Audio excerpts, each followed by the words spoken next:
লাল মিয়া আম গাছ উঠে কি যে একটা কাহিনী করতেছে, পোলাপান চালা গাছে দৌড়ে দৌড়ে সব আম নিয়ে বালতিতে পড়তেছে। হ্যাঁ কি যে স্বাদ লাগে পাকা আম কাইটে বয়া বয়া খাইতে। খালি কি আম সাথে লিচু আছে, পোলাপানে তো লিচু পাইয়া খুব খুশি হয়ে গেছে। আর এদিক দিয়ে মোগলাই পরোটা নিয়ে ইচ্ছা মতো কারাকারি লাগছে। মাশাল্লাহ মাশাল্লাহ, দেখেন আমার আব্বাই বাজার থেকে কত চিংড়ি মাছ কিনে আনছে।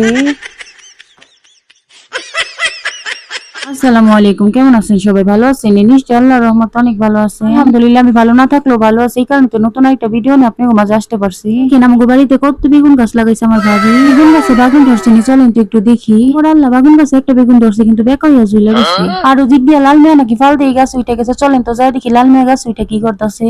ওই এখনো তো লাল মিয়া গাছে নিচে গেছে, দেখছেন আমার বাস্তি কি ফাজিল আমার সাথে মিশা কথা কইছে। কিন্তু লাল মিয়া তো গাছে উঠবো, গাছে উঠার প্রস্তুতি নিতেছে। লাল মিয়ার কিন্তু অনেক ট্যালেন্ট আছে, লাল মিয়া গাছের একদম আগ মাথায় উঠে যায়। লাল মিয়া কি গাছে উঠতে ভয় পায়, একটা লাভ দিয়ে গাছে উঠে যায়। এখন লাল মিয়া লাভ দিয়ে উঠে যাবো গাছের আগ মাথায় আম পাড়নের লিগে। আর আমি দাঁড়ায় রয়েছি লাল মিয়া গাছের আগ মাথা থেকে কেমনে আম পারি সেটা দেখনের লিগে। আবার ভাইবেন না আমি আম টুকানের লিগে এখানে দাঁড়ায় রয়েছি, আম টুকানি হয়েছে আমার বাস্তি। দেখছেন যেই কথা সেই কাজ, লাল মিয়া একটা লাভ দিয়ে গাছের আগ মাথায় উঠে গেছে। আপনারা জানান তো একটু কমেন্ট করে, লাল মিয়া যে চিকনা লাল মিয়ার কি ভিডিওতে ভালো করে দেখা যাইতেছে? লাল মিয়া কিন্তু অলস হইলো গাছের আছে, দেখেন নামগুলি কি সুন্দর করে টপর টপর করে সিরা আবার নিচে ফেলাইতেছে। আর আমার বাস্তি আম টুকানি হেও কি কম কাজের নি। লাল মিয়া আমগুলি নিচে ফেলানোর সাথে সাথে আমার বাস্তি সুন্দর করে টুকরা যত্ন সহকারে বালতিতে রাখতেছে। দেখেন এতটাই যত্ন করে রাখছে, যত্নের ছুটে বালতি পড়ে গেছে। দেখছেন আপনাদের সাথে কত বড় মুখ করে কইলাম আমার বাস্তি খুব কাজের আছে। টুকানি কইছে দেখে দেখছেন আম টুকাইবো না, রাগ করছে। ওই দিক দিয়ে লাল মিয়া তো লাল মিয়ার কাজ চালাই যাইতেছে, আম একটা একটা করে ছিঁড়তেছে আর টপর টপর করে নিচে ফেলাইতেছে।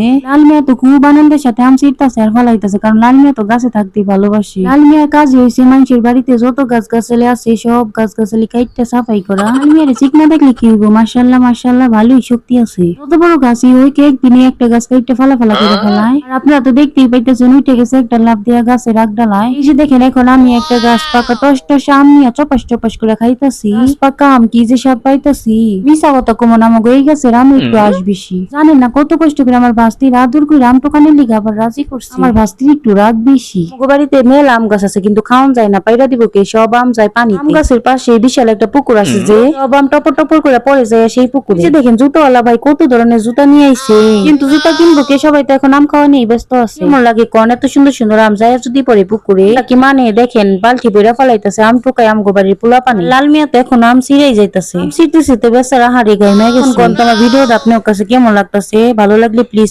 মনে করে আমার চ্যানেলটা সাবস্ক্রাইব করে ফেলান, সাথে অল নোটিফিকেশন ডাউন করে রাখেন। ইনশাআল্লাহ পরবর্তী ভিডিও আপলোড করার সাথে সাথে আপনারা নোটিফিকেশন পাওয়া যাবে। আর যারা অলরেডি আমার ভিডিও ভালোবাসে আমার চ্যানেলটার পাশে আছেন তাদের জন্য রইল মন থেকে অনেক অনেক ভালোবাসা। আজকে প্রথম আমার ভিডিওটা দেখতেছেন তাদের জন্য রইল মন থেকে অনেক অনেক ভালোবাসা ও শুভকামনা। দেখেন আম দিয়ে বালতিটা বইরে গেছে, ইয়াদা পাকা আম পাসুন্দা মাখাইয়া খাইতে খুব মজা। এদিকটা দেখেন আমার আব্বা বাজার থেকে কতগুলি ইসা মাছ কিনে আনছে।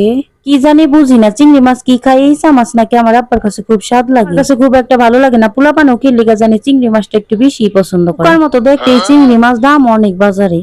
সাথে বুইড়া মুরগির মাংস আনা হয়েছে, বড় বড় মুরগি কাইটটা বিক্রি করে ভাগা হিসাবে। দেখেন কতটুকু মাংস দেখা যাইতেছে, এখানে নাকি 3 কেজি মাংস আছে। এই মুরগির মাংস আগে অনেক স্বাদ লাগতো আমার কাছে, খাইতে খাইতে এখন আর খুব একটা স্বাদ লাগে না, মুখের স্বাদ মনে হয় কমে গেছে। স্বাদ আর কত থাকবো, বয়স কি আমার কম হয়েছে? এদিকটা দেখেন আমার মা চিংড়ি মাছগুলি কত সুন্দর করে কাইটে নিতেছে। ছোট বোন শ্বশুর বাড়ি থেকে আসার সময় এই যে দেখেন কত সুন্দর সুন্দর লিচু কিনা নিয়ে ঘরে, এত লিচু গুলা পানি খাইও শেষ করা পারতেছে না, পয়সা যাইতেছে। ভাবির মা মানে আমার মা উনি আসার সময় 100 লিচু নিয়ে আইছে, আমি আবার বাবার বাড়িতে আসার সময় 100 লিচু নিয়ে আইছি। আমার বোনও 100 লিচু আনছে, মোট হলো 300 লিচু একসাথে আনা হয়েছে। 300 লিচু খায় কি শেষ করা পারে পোলা পানি? এই যে দেখেন বাড়িতে এত আম থাকতো, কত সুন্দর সুন্দর আম বাজার থেকে কিনে আনছে। লিচু আর আমের গ্রানে বাড়ি ঘর বইরে গেছে। পোলা পানি তিস্তা মতো লিচু খাইতেছে, তাও শেষ করতে পারতেছে না, আবার অনেক লিচু পয়সাও যাইতেছে।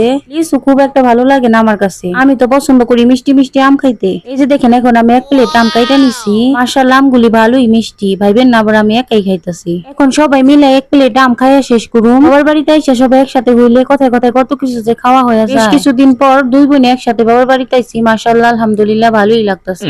সাথে বাবার বাড়িতে আসলে আমাদের একালে একটা একটু বেশি জ্বালাতন করে, ও মাশাআল্লাহ ওরা অনেকটাই মজা পায় ভাই বোনের একসাথে হইলে। এই যে দেখেন আমার ভাবি বাজারে গেছিল, বাজার থেকে মোগলাই পরোটার পরি নিয়ে আইছে। মোগলাই পরোটা দেখে তো আমার ওনার কথা মনে পড়ে গেছে, অর্ডার দিয়ে স্পেশাল ভাবে মোগলাই পরোটা বানান তো আমাদের জন্য জিনে আর আব্বু যখন দেশে আসছিল। খুব মিস করি সেই দিনগুলি এখন আমি। তো মজা যে লাগতো ওই মোগলাই পরোটা গুলি।